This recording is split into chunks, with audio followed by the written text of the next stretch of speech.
So welcome along to another edition of Robin and Jane in the Stalls.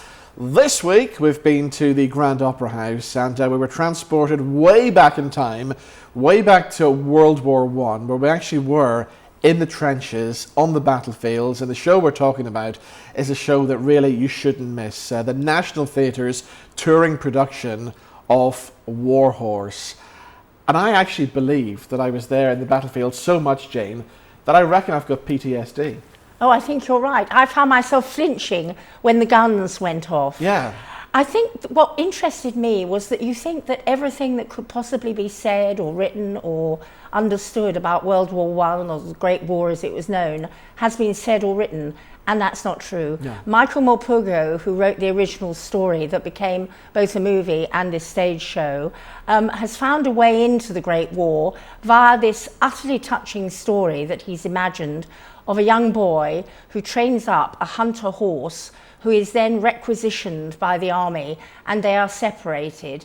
And in many ways, this is an unconventional love story between Albert and Joey. And I suppose what absolutely transfixed the audience was when we saw the puppets that were the horses. You start out with the smaller puppet, the foal, and it's skittish and it's young, and it's manipulated by maybe 3 people per puppet, and then later on you get the full-grown horse in all his majesty, and you too fall in love with Joey, there's no question about that.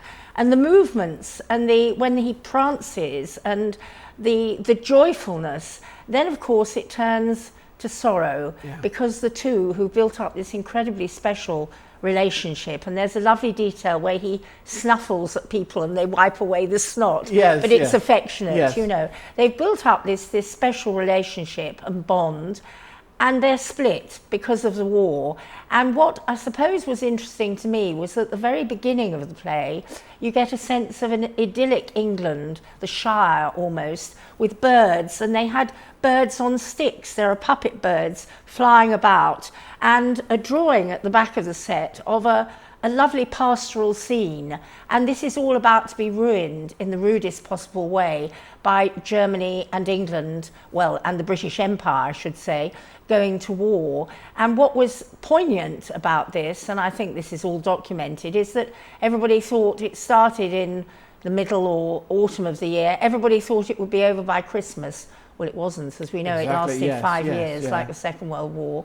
And it was called the Great War, I suppose, because of the scale of the slaughter. I can't now, off the top of my head, remember how many people died at the Somme on the first day, but it had a lot of noughts in it. Yeah, definitely. I mean, the scary thing is when you see at the start of the play where these guys are going to war, these British soldiers going to war, with just their swords in their hands, not knowing that they're coming up against weapons, machine guns, Gatling and things guns. When they get across there, you know. Exactly. They were so ill-equipped. They were lions led by donkeys, isn't that the phrase? Yeah.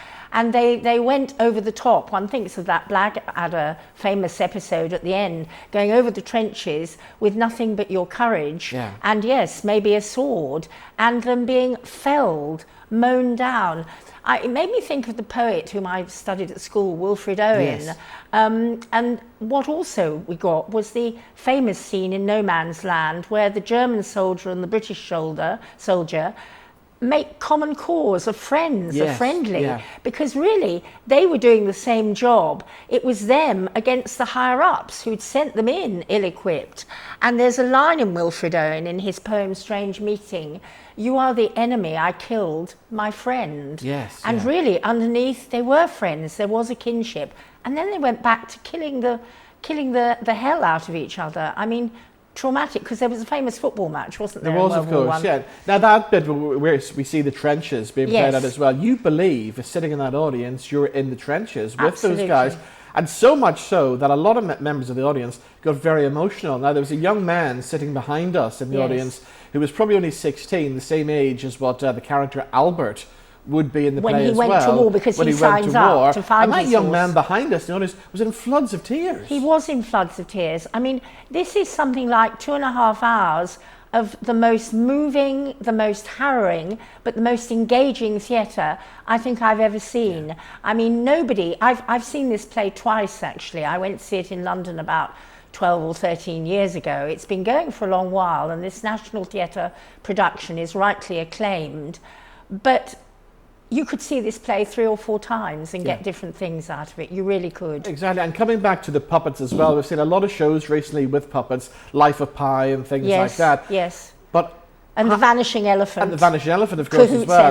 Yes. But I mean, I believed that it was a horse. That was a horse on stage. That was a real you horse, really forget snuffling, there's people snorting. inside that doing the mechanisms. Absolutely. But those guys inside the horses, they're actors as well, and they have got to have some credit, because I mean, they are absolute genius as well. They are. And especially the puppet company, the South African Handspring Puppet Company, who put those together. And I actually have the names here of the guys who were working the puppets on the nights that we were there. There was Alexandra Donachie, Lewis McBean, Michael Larcombe, Tia Poldevart, Robin Hayward, Gung Suan, Diane Samba Banza, Jordan Paris, and Eloise Beaumont Wood. Those guys deserve a mention as well. They deserve credit. Yeah. And somebody I must mention is Tom Sturgis, the young actor who played Albert. I don't know how old he is, I would guess early 20s. But he played the emotions of that character to absolute perfection. He was so good that you utterly believed in him. And when he had to fight his alcoholic father, who had bought this horse for 39 guineas, now at an auction, and that's the second scene, if you like, I was reminded of Thomas Hardy's The Mayor of Casterbridge, where there's an auction of a man, which is in a way much worse, although in a way not, because this horse, you feel as deeply about him, and that's why our neighbouring member of the audience was in floods of tears. You feel that this is a person being sent off to war, an innocent abroad, like the Tommies, and we thought to his death, didn't we? We think that it's going to end very badly, but... ... Yes, you'll have to go and see to find out. You will. But when it comes to a National Theatre show, and I look forward to the National Theatre coming to Belfast every year, these are top world-class actors. I mean, there's people out there who'll only go to the theatre to see an ex-reality TV star or somebody who's been on X Factor. I mean, these guys are on a totally different level. I mean, this is world-class theatre, and for such a big cast on stage as well, every single one of those actors are at the top of their game. No, it's brilliant. And you can relax into the production knowing you're in such safe hands. I mean, another interesting thing about the very start of the show is that for minutes upon minutes, there are no words, which you would think would be boring, but it's not, because there's music and there's English folk song throughout, which is interesting and beautifully done, I think, by the singer. There are no words, but there are sounds and there is a mood. And it's a Rolls-Royce production. You know that you're in safe hands. You know that it's been brilliantly directed. And it's fresh, even though these actors must have performed it hundreds of times now. There is no sense of staleness, no sense of hesitation. It flows. Yeah, definitely. Right, it's the part of the show now where we've got to give our scores. Yes. I'm going to let you go first this week. So what are you going for then? Well, we're only allowed to give 5. Yeah. I would like to give more. It's definitely 5 horses.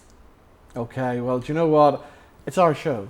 We can give more. Can we give 6? If we want to. So, that is what I'm going for. I am going for the 6 horses for Warhorse. And really, everybody listening to this and watching this should go and catch it. You've got until the 15th of February to catch the National Theatre's production of Warhorse at the Grand Opera House here in Belfast.